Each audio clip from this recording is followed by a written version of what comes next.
Olá, Mads, aqui é a V Madeiro. Oi, aqui é o Caio. E esse é o Madcast, um podcast sobre a vida, o universo e tudo mais. E aí, Caio, o que você fez de bom essa semana?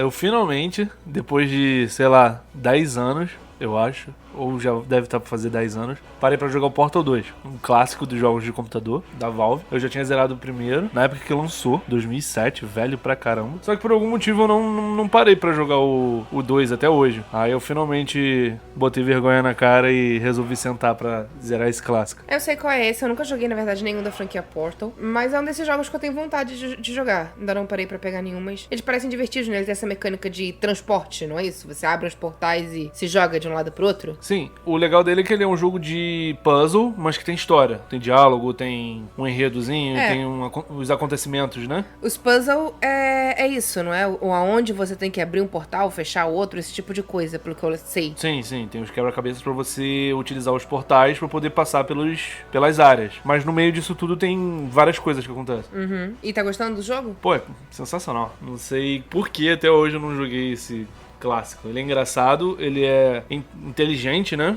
Utilizar essa mecânica que, se você parar pra pensar, é simples, né? São só 2 portais, você cria um, cria outro e passa. Só que como você vai utilizar esses portais que é a dificuldade do jogo, sabe? Ele não é tão simples assim, né? Não. A mecânica é simples, mas o jogo em si não é. Interessante. Isso é legal, depois eu paro pra jogar. E quem nunca jogou até hoje, vá fazer isso. Ele tem nos videogames também, mas eu aconselho a jogar no PC, que é mouse e teclado, é muito melhor pra jogar esse tipo de jogo. Mas tem quais consoles? 360 e PS3, é da geração passada. Não tem remaster? Não. Isso dificulta um pouco. Um pouco. E você? Eu também tomei vergonha na cara e parei pra ver uma série velha, de 2017, eu acho, que é o Westworld. Mas já tô na segunda temporada, né? A primeira a gente tinha visto logo que lançou, mas depois a gente largou, né? A gente não parou pra acompanhar a série como um todo. Então agora eu resolvi pegar pra assistir, né? A segunda temporada. Essa é uma série que eu gostei bastante, pra falar a verdade, desde a primeira, né? Eu achei meio chatinha. E eu gosto da mecânica, dessa história deles te contarem uma história em 3 linhas do tempo e você não saber direito onde tá se passando o quê. A segunda traz isso muito forte, de que você percebe nitidamente que são 3 linhas do tempo. Mas o que tá passando aonde, tu não sabe. Aí tu tem que ir acompanhando. E eu gostei. Eu acho que ela é bem violenta, né? Visualmente falando. Mas é legal, eu curti. Tá interessante essa segunda temporada, eu tô gostando de ver. Fica a dica aí. Eu achei meio boring, mas... É porque ela é um pouco lenta mesmo.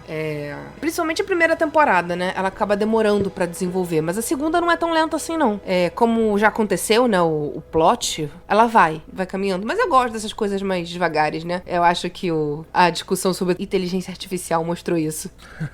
Vai ver isso, né? Vai ver ter alguma similaridade com aquele filme. De robô também, né? Tudo faz sentido. Não. E hoje a gente tomou vergonha na cara. A gente não, né? Eu tomei vergonha na cara. E fui ver O Poderoso Chefão. O primeiro filme. Nunca tinha visto. E o legal é que esse episódio é um filme antigo, né? Só que eu nunca soube a história dele. Então eu não tinha tomado spoiler dele. E aí, o que você achou? Cara, eu gostei bastante. Ele também é um filme que muita gente pode considerar lento, mas eu não achei. Eu gostei do desenvolvimento dele. Ele não é correria mesmo, mas eu gosto de filme assim. Eu gostei de ver o desenvolvimento dos personagens e o que aconteceu. Eu só tenho uma crítica a esse filme até o momento, que é os personagens principais, eles são todos direitinho, ok. Mas todos os coadjuvantes parecem patetas. Parece que saíram do filme do Três Patetas. Tá todo mundo muito perdido, não sei o que tá acontecendo. Mas eu acho que é pra mostrar que, pra não dar spoiler, tava em momento de paz, né? E essa transição pra momento de batalha não pegou esses caras de surpresa. Eu acho que foi mais ou menos pra isso. Sei lá, mas é porque tem umas cenas muito coisa, assim. O cara não conseguindo segurar a arma direito, sei lá, meio besta, sabe? Exatamente por isso, porque o cara não tava esperando esse tipo de coisa. Pode ser. Mas, enfim, sei lá, eu achei esquisito de qualquer forma. Mas pode ser só uma coisa minha. Faz sentido o que você falou. Mas eu curti. Agora eu quero ver os outros dois, né? Ver se segue direitinho a história. E é bom. Melhor ainda por não ter levado spoiler antes, então eu não sei o que vai acontecer. Que é um problema que eu tenho com o filme velho, né? A maioria eu já sei que vai acontecer mesmo sem ter visto. E é difícil, né? Porque o Poderoso Chefão é um dos filmes mais citados aí da história, eu acho, né? Mas por algum motivo, esse, felizmente, eu nunca tomei spoiler. Agora eu posso contar uma história que todo mundo deve saber, mas eu quero contar mesmo assim? Fala aí. Então, na primeira cena, que eu não sabia que era a primeira cena, é das cenas mais icônicas, né, do Don Corleone com o gato no colo, falando com cara que tá pedindo um favor pra ele, né? Ah, Só que aquele gato não era pra estar lá. Isso eu já sabia antes de ver o filme. É a única coisa que eu sabia do filme. O gato não era pra estar lá. O cara tava lá se arrumando pra fazer a cena. E apareceu aquele gato no set e começou a brincar com ele. Ele achou bonitinho, pegou o gato e levou pra filmagem. E aí decidiu botar lá. Tanto que você vê que o gato tá fazendo uns bagulho nada a ver. O cara tá tudo sério lá falando. E o gato tá tipo, volta aqui com essa mão. Faz carinho. E aí eu comecei a rir porque o gato tava muito fofo na cena. E o gato era muito bem educado pra um gato que não era treinado. Esse cara botou o gato na mesa, ele ficou, deitou numa boa. Gato muito educadinho. Parabéns pra esse gato. merece um Oscar. Merece um Oscar. Digno de Oscar. E é isso, essa é uma curiosidade boba que eu queria contar, porque era a única coisa que eu sabia desse filme. E que depois o ator adotou o gato. Muito importante. Levou pra casa. Depois a gente vai ver os outros e você fala o que achou. Vai ter mais gato? Não. Poxa. Então eu queria ler rapidinho aqui o comentário da Vitória, que ela deixou lá no YouTube, no episódio passado, sobre teorias da conspiração. Esse foi um episódio que foi bem divertido de fazer, né? E a galera gostou bastante. Bastante gente veio falar que curtiu, que riu bastante. Eu adorei fazer isso.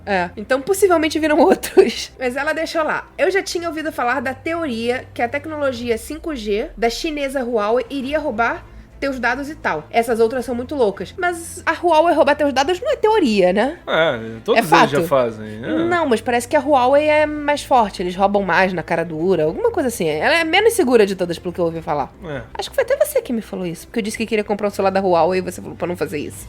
Faz sentido, né? Acho que é assim que eles conseguem botar os preços tão baixos, né? Eles estão vendendo teus dados todos, né? Enquanto isso, você tá pagando mais barato no celular. Mas foi a Huawei que liberou 5G? Não, né? Acho que não. Eu acho que o primeiro celular 5G foi deles. Foi deles? Ih, então fudeu. Fudeu tudo. A Huawei... toda a culpa é da Huawei, não é do Bill Gates. Capaz mesmo. Como eu disse, esse comentário veio lá do YouTube. Mas vocês também podem falar com a gente pelas nossas redes sociais, como Madcast_BR, lá no Instagram e no Twitter. Mas principalmente no Instagram, que a gente acaba sendo um pouco mais ativo. Então, só pra vocês ficarem sabendo, agora vocês também podem ouvir o Madcast lá no Deezer ou no iTunes. Isso aí. É só procurar pra gente lá, né? E podem ouvir por onde se sentir mais confortável. Principalmente no iTunes, né? Tem bastante gente que ouve pela Apple, né? E estavam sentindo falta. Porque aí mantém tudo no mesmo aplicativo, né? Facilita. Pois é. E se vocês quiserem que a gente coloque algum outro agregador, tiverem sentindo falta de algum, fala com a gente que a gente tenta botar. Isso aí. And war never changes.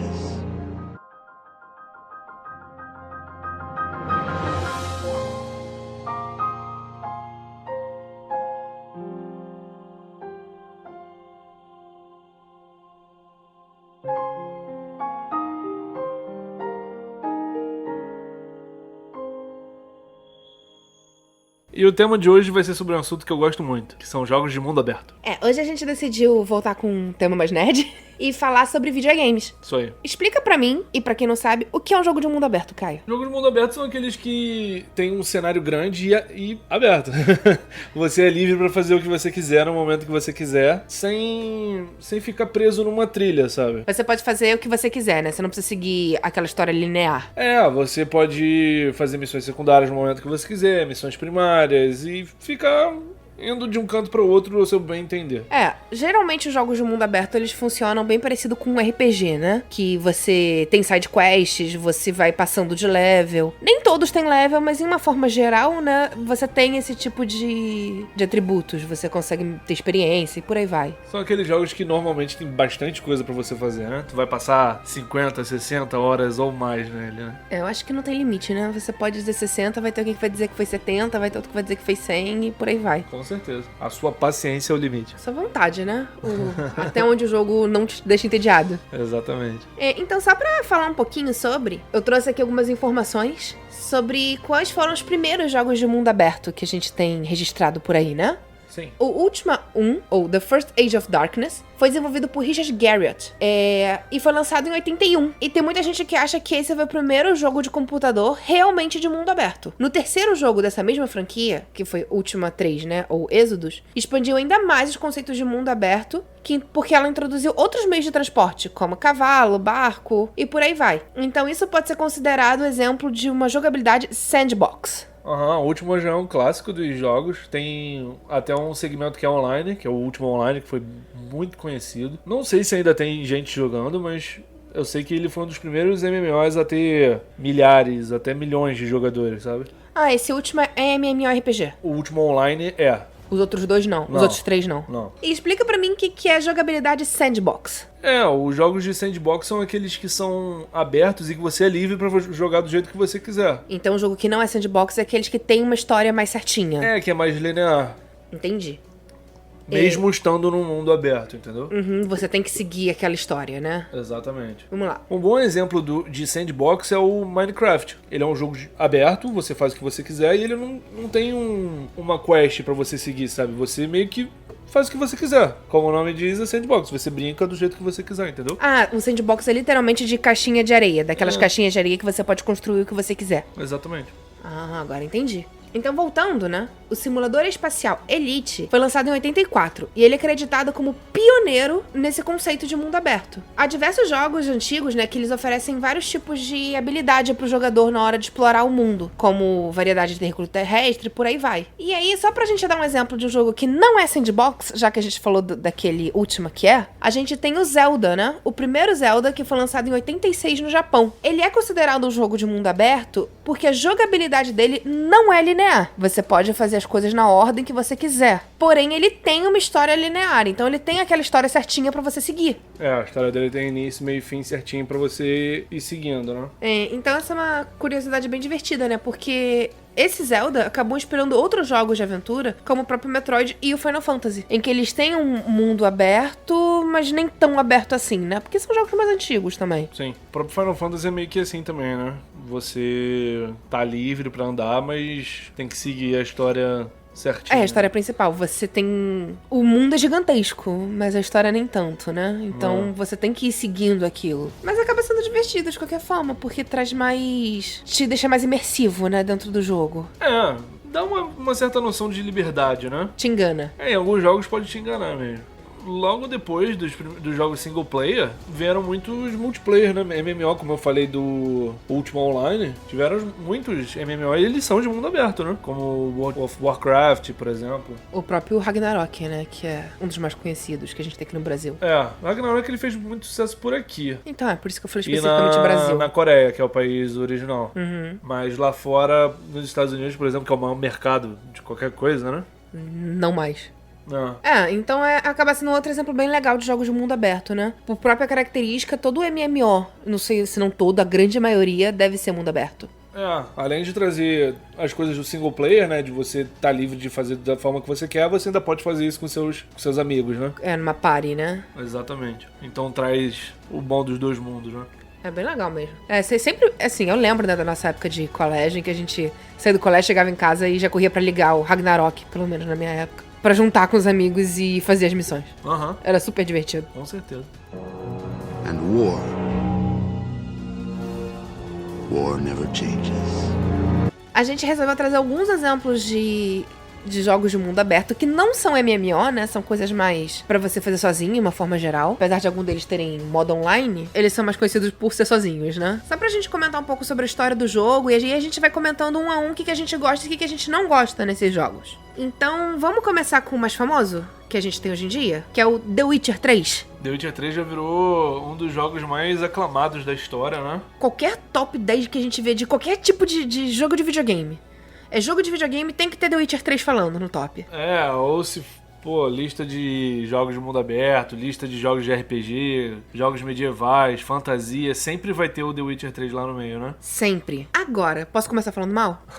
Esse foi um jogo que não me prendeu. Eu joguei um pouco dele, eu achei até a mecânica legal, interessante, mas a história principal não me cativou, sendo bem sincera, e as missões secundárias eu achei repetitivo. Ele tem muita missão secundária, mas são basicamente a mesma coisa. Você não vê muita distinção entre uma e outra.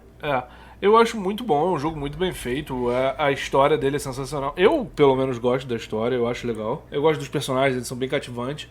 O que eu não curto muito nele é a jogabilidade. Por exemplo, as lutas dele... são meio travadas, né? Ele faz os mesmos movimentos sempre. E, por exemplo, ele supostamente tem 2 armas, né? Ele tem uma pra você matar humanos, pra você ferir humanos, e uma pra você matar os monstros. Mas não faz muita diferença de verdade na hora da luta com qual você tá brigando, não. Ele escolhe na hora, né? Com quem tá lutando, ele escolhe sozinho. Mas você pode trocar. Você pode trocar, mas... Mas dá no mesmo, é isso que eu tô falando. Não faz muita diferença. Porque, por exemplo, eu vou te dar um exemplo do que eu tava fazendo. Eu consegui uma arma dessas pra humano melhor. E aí eu batia nos monstros com ela, porque dava mais dano do que se eu usasse de monstro. Enfim, tanto faz, Mais então. fácil usar uma, né? Pra que ele tem duas, então? Mas eu consigo entender porque o jogo foi tão aclamado, né? Não, vamos lá. Eu falei mal, mas agora eu vou falar bem. Eu acho muito legal a parte de alquimia dele, de você juntar as coisas pra fazer poções, cada poção faz uma coisa diferente. Isso eu acho muito legal. Eu realmente acho os personagens cativantes, sim. Mesmo o Geralt com aqueles dele, você consegue gostar. É o jeito dele, né? É, mas ele é um brutamontes que você gosta, sabe? É, ele é bem isso. cativante. É, e mesmo esses triângulos amorosos que ele se envolve, eu acho divertido, porque eu adoro essas novelas da vida. Então, em uma forma geral, eu gosto do jogo. Eu só não gosto da história principal, no sentido de vamos achar a Ciri, não sei porquê, apesar de eu adorar a Ciri, mas é porque eu acho que no jogo isso fica meio perdido. Como você pode fazer muita coisa, a história meio que se perde, entende? É porque ele dá uma sensação de urgência, mas você não tem que fazer urgente. Esse é a parada com todos os jogos de mundo aberto, Eu né? sei, o mas- mundo tá morrendo, mas você tá lá catando florzinha pro cara que precisa de 5 flores pra fazer uma poção. É, mas é que ele tenta toda hora te dar aquela sensação de urgência, e não é urgente, porque você pode fazer 500 coisas antes. E não influencia na história isso. Mas isso vai ter em todos os jogos de mundo aberto. Ah, né? pode ser. Não é só do The Witcher, não. Isso é qualquer um. Pode ser, tudo bem, mas eu tô dizendo o que eu não gosto, independente se tem todos ou não. Não, isso não me incomoda não, até porque a graça do jogo de mundo aberto é você jogar no seu ritmo. Mas a história tem que ter aquele peso deles, né? Você queria o quê? Que eles ficassem de braço cruzado, olhando até Não, você fazer alguma mas coisa? eu vou te dar um exemplo. Você tem o Persona 5, que não é jogo de mundo aberto. No Persona 5, você tem data limite pra fazer as coisas. Senão você perde aquela missão. Você tem que se você tem que enfrentar um chefe, é um chefe. Ele supostamente é importante pra história. Mas você tem tantos dias pra ser feito. Se você não fizer nesse período, você vai perder. Isso nem é mundo aberto. Por que não faz algo assim? Eles estão te passando essa sessão de urgência. Você pode fazer outras coisas. Porque as pessoas iam reclamar se tivesse que Ah. limitar.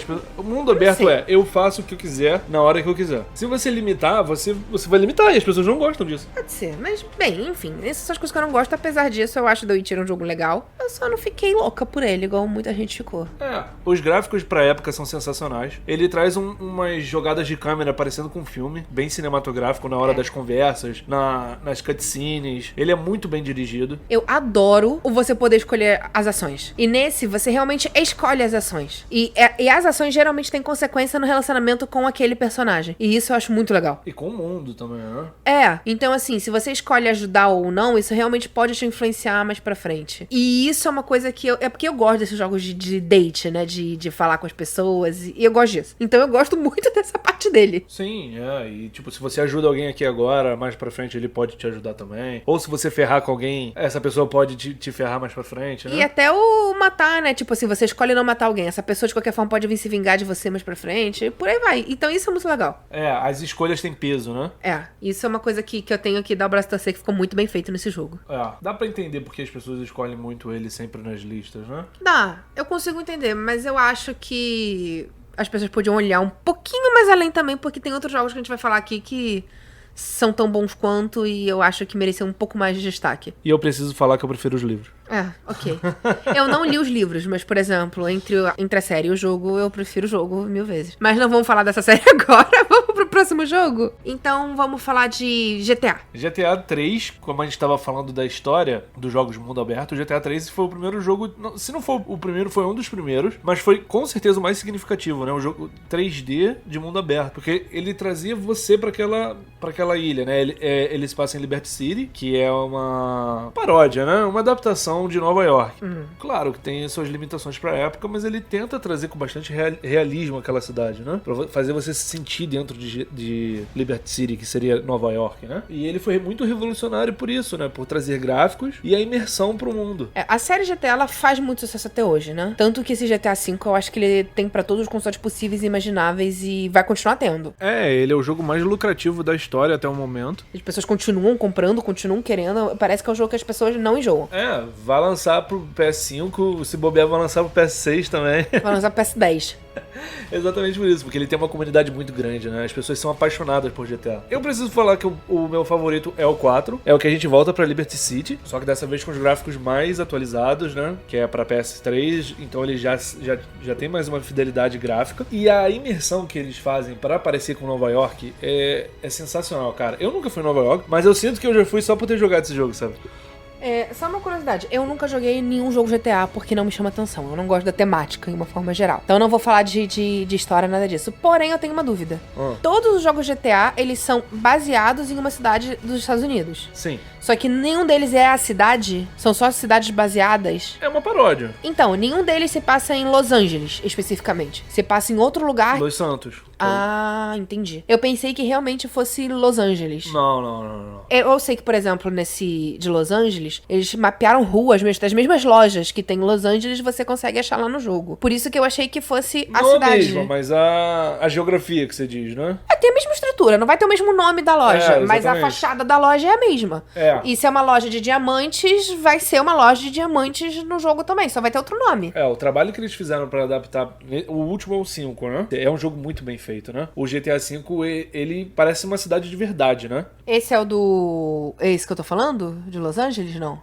Ah, tá. E o trabalho que eles fazem de fazer a adaptação pro jogo é sem igual. Eles quase que recriam em certas áreas, um por um da cidade, né? Eu soube disso, por isso que eu tô falando. Não sabia qual era o número do jogo, mas eu sei que eles fizeram um trabalho muito minucioso na hora de fazer. Vice City é baseado em Miami, Los Santos é baseado em Los Angeles, Liberty City é baseado em Nova York. E todos eles são muito bem feitos, sabe? Então a gente tem 3 cidades até o momento só em GTA. Tem um que se passa em Londres também.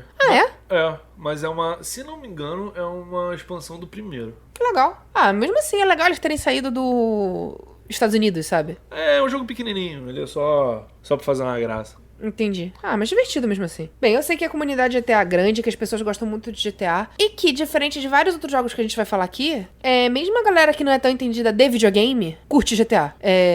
Por exemplo... Ou pelo menos sabe o que é, né? Mas vou te dar um exemplo. Eu conheço bastante gente que tem um videogame pra jogar FIFA, mas joga GTA. Mas eu não conheço gente que tenha e que vai parar pra jogar The Witcher, por exemplo. Entende o que eu quero dizer? É mais abrangente, né? Ele é tão abrangente quanto um FIFA ou quanto um Call of Duty, que você tem gente de vários nichos diferentes, que curtem várias coisas diferentes, que você... Não é um gamer, sabe? Não é uma pessoa que joga videogame. É uma pessoa que se diverte ali, é isso que eu quero dizer. Sabe o que é e gosta de GTA. Sim. É bem grande mesmo, né? E uma coisa que ajudou muito nesse último, que é o 5, foi o modo online dele, né? Que ele é sempre atualizado, eles sempre colocam coisas novas pra manter sempre ativo a comunidade, né? Interessante, né?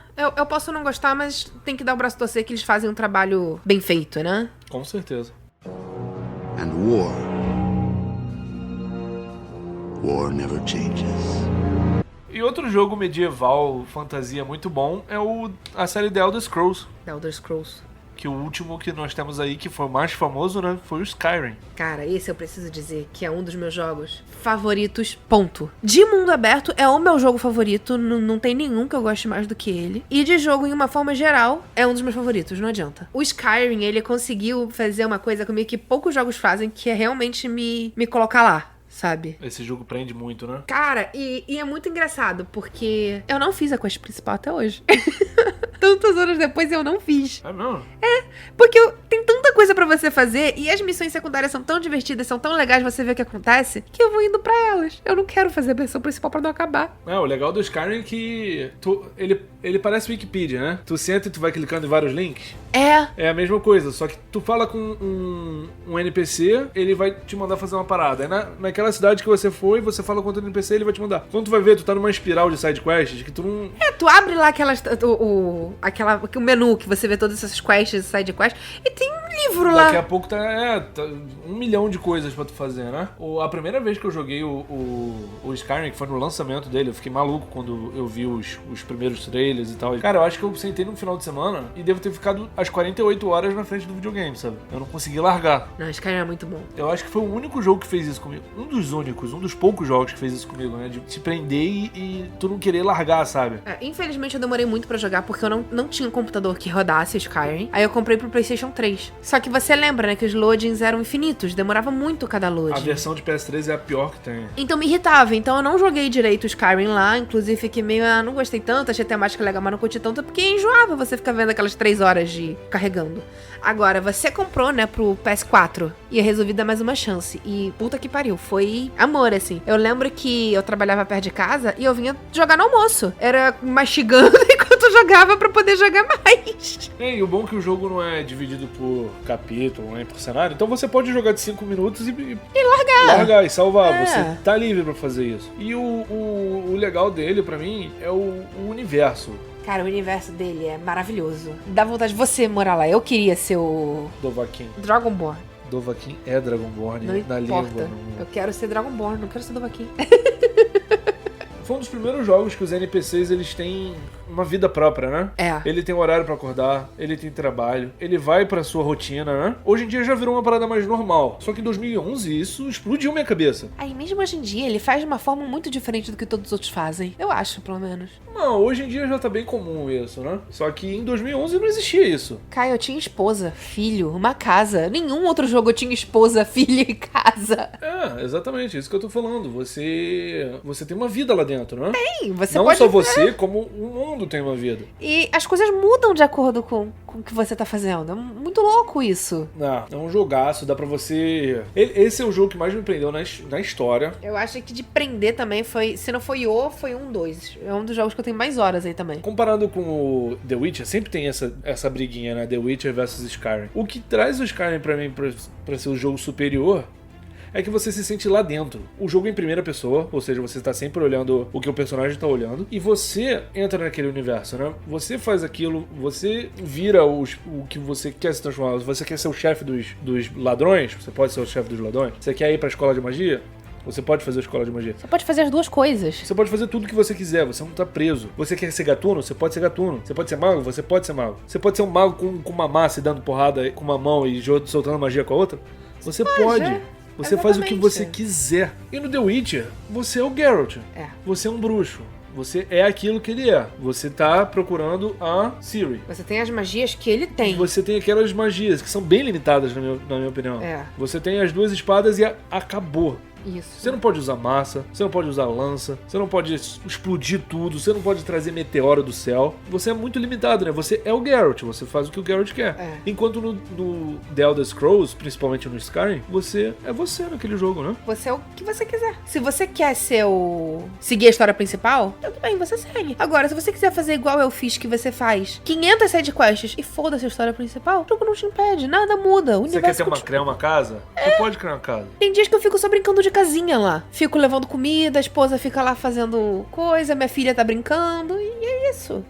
Então pra mim, o Skyrim é como se fosse uma simulação de uma vida medieval. É a vida medieval que a gente queria ter. E o The Witcher você só tá observando uma história. É que aconteceu, vamos botar assim, né, entre aspas. Exatamente. Então, o Skyrim pra mim... Eu me amarro em Elder Scrolls, eu já joguei todos. Os dois primeiros também estão aí considerados como os primeiros jogos de mundo aberto, né? Principalmente o 2, o Daggerfall. Ele tem todo o Tamriel, que pra quem não sabe é o mundo do Skyrim. Você pode jogar em Skyrim, em Cyrodiil, em todas as cidades ele tá lá. Ele é procedural, ele vai criando as paradas enquanto você vai jogando, né? Um dos primeiros a utilizar esse tipo de mecânica, que hoje em dia já vários jogos utilizando, né? E tá aí pra mostrar que a série The Elder Scrolls é um marco pro mundo dos jogos, né? Eu acho que eu não tenho nem nada mais a completar, porque é isso. Tudo que você falou pra mim é o que me representa. É por isso também que eu gosto muito mais de Skyrim do que de The Witcher. Por isso que eu tenho muito mais horas em um do que no outro. E é isso, Skyrim pra mim realmente é amor, sabe? Eu gosto Mesmo tendo muito. aqueles bugs, aqueles glitches... Cara, não importa, você ignora. Todo o resto do jogo é tão bom que não te incomoda. Paciência, tem. Essa Ele te conquista, não importa. imersão dele, pra mim, é o que faz ele... Os gráficos já estão passados, eles, assim, visualmente não é tão bonito, mas nada disso importa quando você tá jogando. Exatamente. Dá vontade de morar naquele universo. Exatamente isso. Então agora eu vou puxar um jogo que é da mesma empresa, mas que eu nunca joguei, mas que eu tenho muita curiosidade na hora de jogar. Mas como você jogou, você vai poder falar um pouquinho mais pra gente. Vamos falar sobre Fallout. O Fallout, a partir do terceiro, vai tendo uma mecânica similar com a do Elder Scrolls, né? É porque é quando vira da mesma empresa, né? O layout é parecido, o menu, as opções, são tudo parecidas, né? Só que a diferença é que o Fallout se passa num universo pós-apocalíptico. Ele se passa num mundo paralelo ao nosso, né? Uhum. Em que o mundo meio que acabou nos anos 50. Então tem aquele retrofuturismo, né? Tem coisas futuristas, tem muita coisa nuclear, né? E ao mesmo tempo é passado, né? E ao mesmo tempo tem coisas do passado, né? A música dos anos 50, são aquelas televisões quadradonas com a tela meio arredondada, aqueles rádios antigos, né? É uma mistura muito legal de se presenciar, né? Eu me amarro na imaginação que os caras tiveram pra poder criar aquele universo. Mas ele é em primeira pessoa, ele usa armas, né? Armas futuristas, não é espada e arco e flecha como era no Skyrim. Só que você tá livre naquele universo, né? Você tá solto, você faz o que tu quiser. Uma das coisas que mais me chama atenção no Fallout são as raças. Skyrim também tem várias raças, mas a do Fallout me chama mais atenção. Esse mistura de alien com robô, com ser humano, você encontra esqueleto andando por aí e por aí vai. É uma maluquice, né? A guerra nuclear fez mutantes. Existem raças que são criadas em laboratório, né? Que nem os supermutantes. É um universo muito imaginativo e é muito divertido de se jogar, né? Ele acaba sendo mais colorido, né? Do que comparando com Skyrim. Justamente por ter essa temática diferente. E ele tem o mascote, né? O mascote deles é bonitinho. O Vault Boy. Que tem até um joguinho dele, não tem? Pra celular? Não, dele não. Tem um... É que você joga com os bonequinhos que são parecidos, que são na mesma arte dele, né? Que é o Fallout Shelter, que é pra celular. Tem pra tudo, né? Mas ele começou como um jogo de celular, que você tem que tomar conta do seu abrigo antinuclear, né? Mas é isso, traz essa parada daquela paranoia que a gente tinha na Guerra Fria, nos anos 50, nos 60, foi até o final dos anos 80, né? E extrapola, né? Joga em 5.000 vezes. Essa é a graça, né? Exatamente. É ver essa maluquice tomando vida, né? O meu favorito é o terceiro. Acho que o da galera na internet o favorito é o New Vegas. Só que eu gosto mais do universo do 3. Não gosto muito daquele deserto com aqueles caçadores. Quem jogou vai me entender. E o último que a gente tem é qual? O último foi o multiplayer Fallout 76, né? Que é o 76. Que ele é online. Só que ele recebeu muitas críticas, a galera já tava de saco cheio. A Bethesda, né? Que é a empresa desses dois jogos. Eles estão reutilizando a mesma engine que eles criaram nos anos 90. Ou seja, não estão renovando, né? Então a parada tá que nem aquele carro velho que tu vê na rua. Cheio de remendo, uma porta de uma cor. Capô de outra, por aí vai. Né? A engine tá toda remendada, tá toda zoada, né? Então o jogo é muito bugado, sabe? Ele é muito quebrado. E da série Fallout mesmo tem quantos? Dos single player, o último foi o 4. 4. Fez um pouco de sucesso, eles fizeram umas mudanças que muita gente não curtiu. Ele tem poucas opções de diálogo, ele tem poucas opções de RPG, sabe? De persuasão, de intimidação, não tem muito isso nesse jogo. Eles meio que reduziram o jogo pra ele ficar um pouco mais arcade, porque eles queriam fazer um jogo mais, não sei, mais simples, né? Sei lá, eu não sei explicar o que eles tiveram essa ideia. Eu ainda acho divertido, ele tem um universo bem legal, as missões são muito boas, dá pra você usar a Power Armor agora, virou como se fosse um veículo, que é uma armadura grandona e tal. Fizeram umas mudanças, algumas coisas são legais, algumas coisas eu não curti muito. Mas ainda assim, Fallout é divertidíssimo. O universo que eles criaram é sensacional. Quem nunca jogou e quem gosta desse tema de retrofuturismo e mundo aberto, esse é um prato cheio. Eu com certeza vou pegar ainda esse aí. É um que eu tenho muita curiosidade e que eu acho que eu vou gostar. É divertido pra caramba. And war never changes. E agora, dos mesmos criadores de GTA, nós temos Red Dead Redemption. Um dos jogos que quando saiu todo mundo falava sobre, né? Todo mundo que curte videogame. Curte mesmo. É porque é o fenômeno Rockstar, né? O que a Rockstar bota a mão, a comunidade sabe que vai vir uma parada grande. E hypar jogos da Rockstar é praticamente certo de vir coisa boa aí, né? E com a série Red Dead não é diferente. Nós temos o Red Dead Revolver, Red Dead Redemption e o Red Dead Redemption 2. O Red Dead Revolver eu nunca joguei. O Red Dead Redemption, que saiu pra PS3 e Xbox 360, é um dos meus jogos favoritos ever. Ele é sensacional. E o Red Dead Redemption 2, que saiu em 2018, foi um dos jogos que fez mais sucesso aí no seu ano de lançamento, né? Pra quem não sabe, se passa num universo Western, né? de Western, né? Velho Oeste. Isso, Velho Oeste. Tem todas aquelas características Isso, que um bom Velho Oeste tem, né? Você tem os saloons, você tem pistoleiros, você tem aqueles cartazes de procurado. Exatamente. Em que você pode ser um procurado, né? Você tem um nível de honra, né? Que pode ficar pro bem como pro mal. Dependendo das suas ações, as pessoas vão te ajudar mais ou vão te caçar, né? Você pode ficar com a sua cabeça a prêmio. E conta uma história clássica de sobrevivência nesse meio caótico, né? Eu comecei a jogar esse, não lembro porque eu não continuei, mas eu lembro que a minha diversão era ficar trocando o cabelo do personagem. O 2 é como a gente tava falando do Skyrim ser uma simulação da vida, né? No Red Dead Redemption 2 eles levaram isso a outro patamar, né? Como eu falei, no Skyrim os NPCs tinham horário pra fazer as paradas, mas ele é mais limitado, né? Ele meio que levanta, deita, faz o trabalho, essas coisas. É bem limitado, né? No Red Dead não, você já sente que os personagens têm realmente uma vida. Eles não só levantam e deitam e vão pro trabalho. Eles podem, tipo, ir pra igreja, eles podem ir pro salão. Tem vídeos na internet de pessoas seguindo os NPCs que os caras fazem 1 milhão de coisas, né? É como se fosse uma vida mesmo. Ele vai até a loja, compra coisa, ele vai ajudar um amigo, ou ele vai trabalhar, ou ele vai ficar bêbado no salão. O NPC faz 1 milhão de coisas. O seu personagem principal, ele sente fome, o cabelo dele cresce, a barba cresce. Se você deixar um tempo lá, isso começou no The Witcher, né? The Witcher 3, mas ele é mais travado, né? No Red Dead ele já acontece de uma forma mais realista, né? É a evolução de tudo isso que a gente viu em outros jogos, né?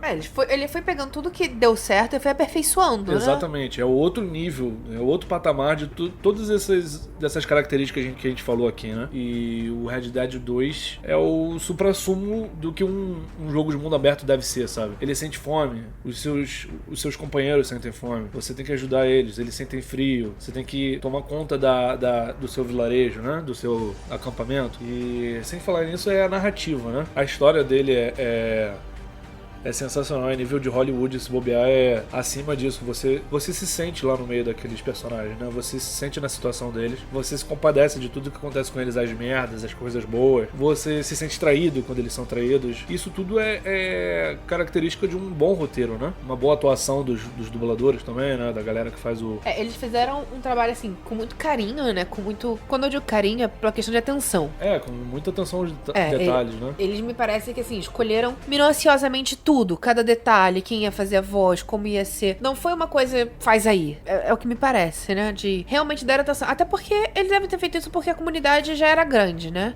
As pessoas já gostavam dos jogos antes. Então, como eles vieram com 2, eles sabiam que tinham que fazer algo que a comunidade fosse gostar. E aí eles vieram e esculacharam, né? E falaram vocês não vão gostar, vocês vão amar. Exatamente. Você se sente lá dentro, né? Você se sente fora da lei. Ou dentro da lei, depende, né? E esse esmero todo culminou num dos jogos de mundo aberto mais bem feitos aí da história, né? Ele é um dos mais bem avaliados até hoje, né? Exatamente, e é com toda razão, né? O jogo merece todas as notas altas que ele levou. É legal também, de western, velho oeste. A gente não tem tanta coisa de videogame nessa temática. E quando eles a gente não tem muita coisa, mas quando a Rockstar resolveu pegar essa temática pra trabalhar, eles fizeram um masterpiece, né?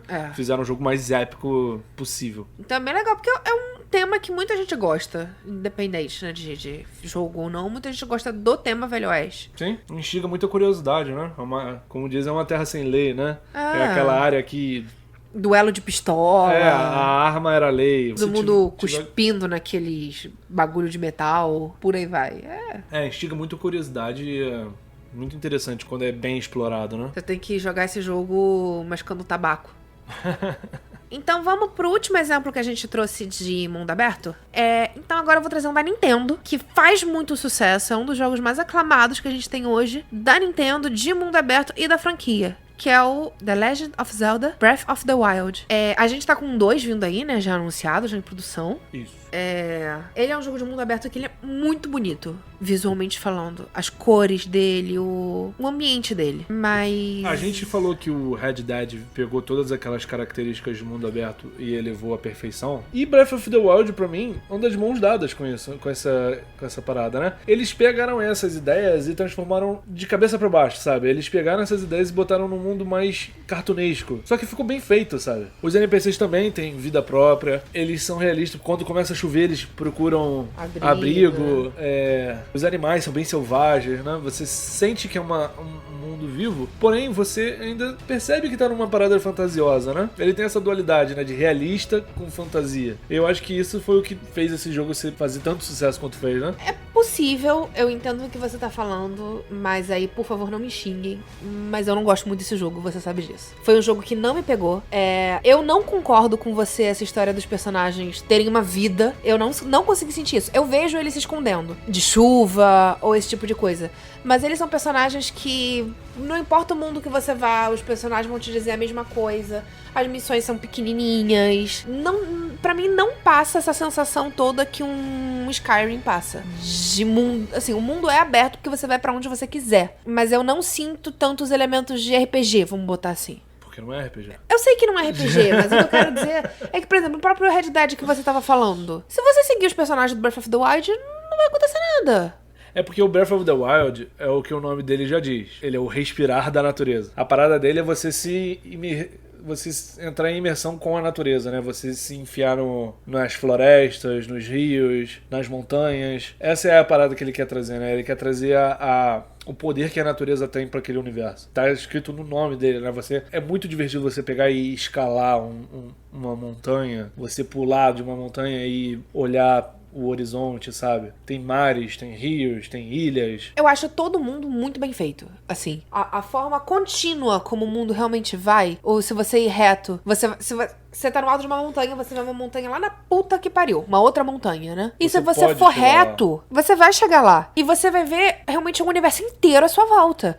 No caminho pra aquela outra montanha, você vai ver animais diferentes, você vai ver rios, você vai ver montanhas, você vai passar por área pegando fogo, por área gelada, e eu acho isso muito legal. E a parte de fantasia dele, eu acho que aumenta ainda mais a vontade de você explorar esse mundo, né? Eu vou dar um exemplo do Red Dead, que eu falei agora. Por mais que o Red Dead tenha um mundo gigantesco também, com rios e montanhas, tudo isso, eu não acho divertido explorar o mundo do Red Dead, porque eu acho muito realista, sabe? É o que você veria de verdade, né?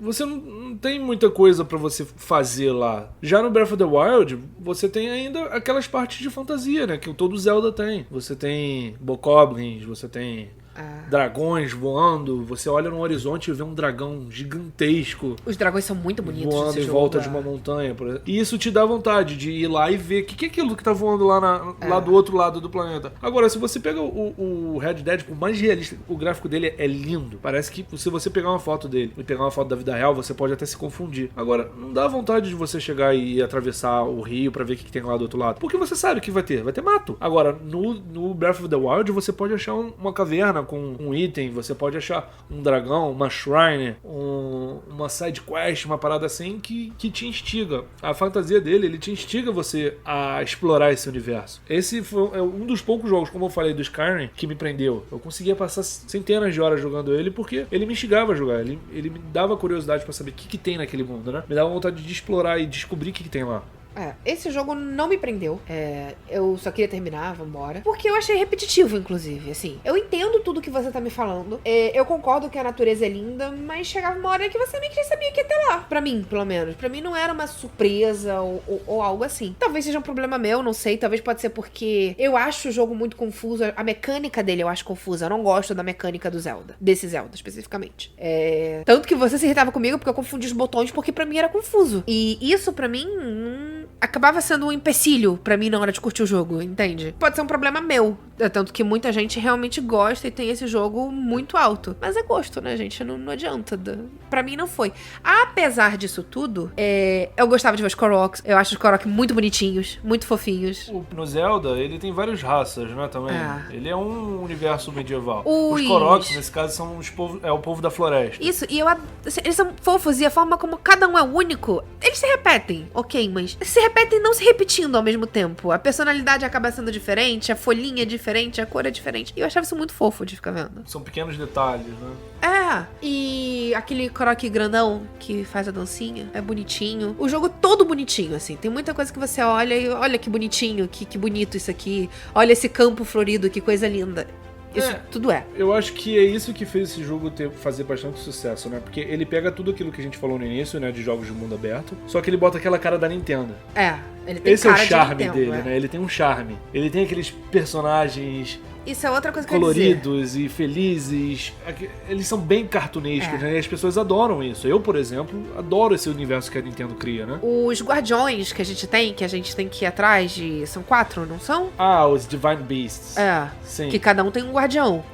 Eu adoro todos os guardiões. A personalidade que cada uma tem, a história que cada um carrega, porque você vai conhecendo a história. Porque como o Link tá sem memória no jogo, ele vai lembrando, então você vai acompanhando aquela história com ele. É com ele que a gente vai descobrindo aquele mundo, né? naquele universo. E isso eu acho muito legal. Apesar de que eu detesto a Zelda nesse jogo, mas eu acho a Zelda muito porre nesse jogo. Peguei raiva. É porque a Zelda nesse jogo, ela tem aquele peso de estar num universo decadente, né? É porque ali ela realmente é a rainha, né? Não é nem mais princesa ali naquele ponto, eu acho. Ela já é uma rainha e tem que cuidar do mundo dela. E ela sabe que aquele mundo vai dar merda uma hora. A diferença dessa Zelda pras outras é que ela tem aquele peso nas A costas. responsabilidade, né? Ela sabe que vai dar merda e ela sabe que ela tem que... Tentar fazer não dar merda. E ela tem que se superar. Ela tem que ser melhor do que ela sempre foi pra poder segurar essa merda, né? E não só isso, não só sozinha, ela tem os guardiões dela, mais o Link, né? Que também é o principal, ele é o guardião da princesa. E ela tem essa responsabilidade dela, com todos esses 5 guardiões, de tentar segurar esse planeta deles, né? Esse mundo deles. Então eu entendo. Eu não reclamo. Eu gosto muito dessa Zelda, na verdade. Não, eu entendo o que você tá me falando e conscientemente eu sei. Porém, eu não gostei da personalidade dela, não adianta, de novo é gosto. Não foi com a cara dela, o santo não bateu. Foi isso. Não adianta e foi. Mas não vão atrás da Verônica, porque... O jogo é sensacional. Ele tem um motivo dele ter uma das melhores notas de Zelda. Ele já é considerado um dos melhores jogos de todos os tempos e não é à toa. Não, eu não acho que seja à toa, gente. Eu tenho meus problemas com o jogo, mas são problemas meus. E eu sou uma pessoa esquisita. Vocês não podem levar tudo que eu falo ao pé da letra, assim, como verdade absoluta. Não, se você ainda não jogou e gosta de Zelda, que é um jogo que faz bastante sucesso, né? Tenta arrumar um Nintendo Switch, um Wii U. E, cara, vai jogar porque não tem como. Você vai jogar centenas de horas sem se... Eu acho que independente, você tem que pegar, tem que jogar pra ter suas próprias opiniões. Você pode concordar comigo ou não. Eu tenho certeza que eu não sou a única que acha que esse não é o melhor jogo do mundo, apesar de eu não achar um jogo ruim. Não, porém, eu não acho o melhor jogo do mundo, mas... Eu acho que é um jogaço. Todo mundo tem que jogar e aí tira suas próprias conclusões. Com certeza. É isso. É um jogo que vale a pena você pelo menos tentar. Mas dá pra ver que é um jogo que foi feito com muito carinho e com muita atenção aos detalhes, como todos esses outros que a gente falou aqui no mas Nintendo, no episódio. a gente sabe que ela tem a fama de... Tanto que as coisas dela demoram pra lançar, demora pra sair, porque ela não se importa tanto com dinheiro, vamos botar assim.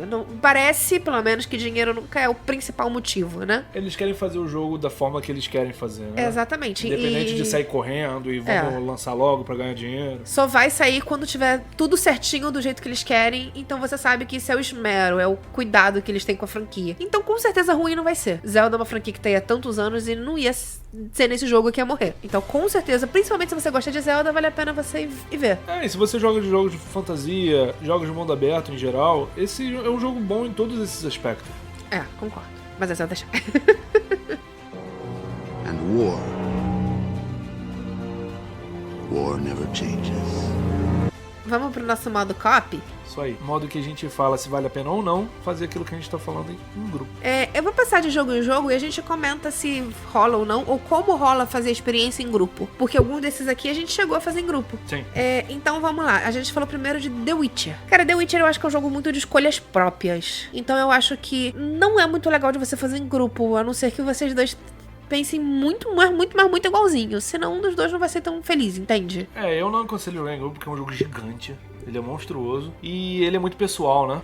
Porque, por exemplo, você pode ter romance com X e não ter com Y. Você pode ser amigo do fulano ou do cicrano. E eu acho que isso tem que ser a escolha de cada um. Não, eu não aconselho jogar em grupo, não. O GTA. GTA é um jogo muito... Falar que jogo de mundo aberto é grande já é uma redundante, né? Porque todos esses jogos são monstruosos. Mas o GTA tem online. O GTA tem um modo online, mas a gente tá falando aqui junto no mesmo videogame. Não obrigatoriamente. Pra jogar o modo história junto, eu acho que vai acabar sendo muito chato porque é um jogo grande, né? Todos eles são muito grandes, são jogos de 20, 30 horas. Se você quiser jogar com alguém e tiver paciência pra jogar junto, faça isso, porque não é um jogo que tem escolhas e coisas assim, sabe? Ele é linear, você tem que fazer todas as missões do jeito que o jogo quer e acabou.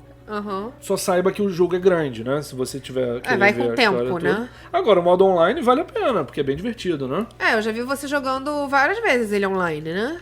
Se tu juntar uma galera aí, fazer um esquadrão pra fazer as missões, fazer a parada do motoclube, o assalto ao cassino, todas essas missões aí são muito divertidas de fazer com amigos, né? O Skyrim ou qualquer um do Elder Scrolls, na realidade. Eu digo que a mesma coisa que eu falei do The Witcher. É um jogo muito pessoal. Eu também acho, porque... Principalmente falando de Skyrim, que foi o que eu joguei, cada um quer fazer uma coisa. De repente eu quero ir na história principal e você não. Eu quero ser assassina e você quer ser mago. É um jogo muito pessoal, então eu não aconselho jogar com outra pessoa, não. Eu acho que ia ser legal cada um ter o seu e vai comentando. Porque, por exemplo, quando fui jogar, você também tava jogando de novo, né? E Pela várias... 15ª vez. E várias dicas foi você que me deu. Dica de, vai na Guilda dos Assassinos, que a quest é legal. Ou coisinhas assim, sabe? Coisinhas bobas. Teve personagem que morreu no meu, que não morreu no seu. Essa coisa é legal comparar. Então eu acho que isso vale a pena fazer em grupo se for assim. Cada um no seu e vai comparando. Que nem livro, né? Cada um fica no seu e depois vai conversando. Fallout. É a mesma parada dos Skyrim. Igualzinho. É a mesma estrutura, né? Eles têm a mesma mecânica. Red Dead Redemption. Mesma coisa do GTA. Se quiser jogar online, chama uma galera que é divertido. Ele tem online também? Tem. Mas o modo história eu acho que não vale a pena não, porque ser muito grande, você tem que explorar muito o cenário e eu acho que vai acabar ficando chato. E o Zelda Breath of the Wild. Esse é um jogo que eu só zerei porque a gente tava jogando junto. Seria bom a gente falar mais de Zelda, né? Nesse caso a gente tá falando só do Breath of the Wild, que foi o que a gente focou mais agora. Até porque é o único de mundo aberto, né? A gente de repente pode fazer um episódio só sobre Zeldas em uma forma geral e aí a gente fala mais sobre. Só que esse eu acho legal, principalmente se a outra pessoa... Por exemplo, eu não tinha jogado muito Zelda, só tinha jogado um que não é tão Zelda assim, né? Que é Link's Awakening, que é Zelda, mas não é o mundo de Zelda exatamente. Ele é meio que spin-off, né? Então não é a mesma coisa. E aí quando eu fui pegar esse, eu tava muito perdida em relação a tudo. E você me ajudou bastante. Se for o seu primeiro jogo, vale mais a pena se você jogar junto de alguém que já conheça, né? Pra poder te ajudar, te guiar. Ou mesmo isso, por exemplo, o jogo ele não é ruim, mas tinha umas horas que eu me estressava porque eu tava confusa com os botões, e aí você faz o famoso passa pra mim, e vai, entendeu? E acaba não sendo um empecilho pra você terminar o jogo. E como ele não tem muitas escolhas pessoais, não faz diferença, vocês vão ver a mesma história. A história dele é bem linear, né? Então não tem muito... Só não você... tem escolha, você não tem opções, Você tem que ir seguindo aquele caminho. A única coisa que você pode fazer é, eu vou primeiro no deserto ou vou primeiro na água. É isso, mas é só vocês conversarem e falar, não, vamos primeiro em tal lugar. Então ele é bem tranquilo e eu acho bem legal de você jogar ele em grupo. De todos que estão aqui, é o que eu mais recomendo fazer em dupla, assim, pelo menos. Sim, concordo. Então é isso. Esse foi o nosso episódio. Espero que vocês tenham gostado e aprendido um pouco mais sobre jogos de mundo aberto com a gente. Fala pra gente qual jogo de mundo aberto que vocês mais gostam. A gente sabe que tem 1 milhão, a gente só focou em alguns aqui só pra bater um papo. Mas fala pra gente quais que vocês gostam. De repente a gente não conhece ou a gente pode comentar um pouquinho sobre. Não, porque vai ter aquele cara que vai ficar reclamando, vocês não falaram daquele jogo tal, que vergonha. Não tem como, a gente só tá batendo um papo, né? E trouxe os mais famosos, né? A gente nem fez uma lista, a gente só foi conversando aqui alguns que vieram na nossa cabeça. É óbvio que tem 1 milhão de jogos que a gente não falou aqui, porque tem jogo pra caramba, né? Mas vai ter outras listas nesse A gente não falou de nenhum MMO, como vocês podem ver, mas foi de propósito que a gente não botou. A gente quis botar uma coisa mais simples. Eu acho que MMO é uma coisa muito complicada de você explicar, assim, por áudio o que é. E falem os que você gosta, né? Falem aí, deem ideias, deem opiniões e dicas de jogos de mundo aberto. Isso aí. E aí, só pra galera lembrar que a gente tá lá no NGF, NGF Sem Limites. Lá vocês escutam a gente e escutam o NGF Cast e o Freakcast. Então depois que eu ver esse aqui, vai lá e escuta os outros 2. Fica a dica. Então é isso, gente. Obrigada por mais um episódio. E tchau, tchau. É isso aí, galera. Vamos jogar mais. Vão ter vidas secundárias no Skyrim. Tchau, tchau.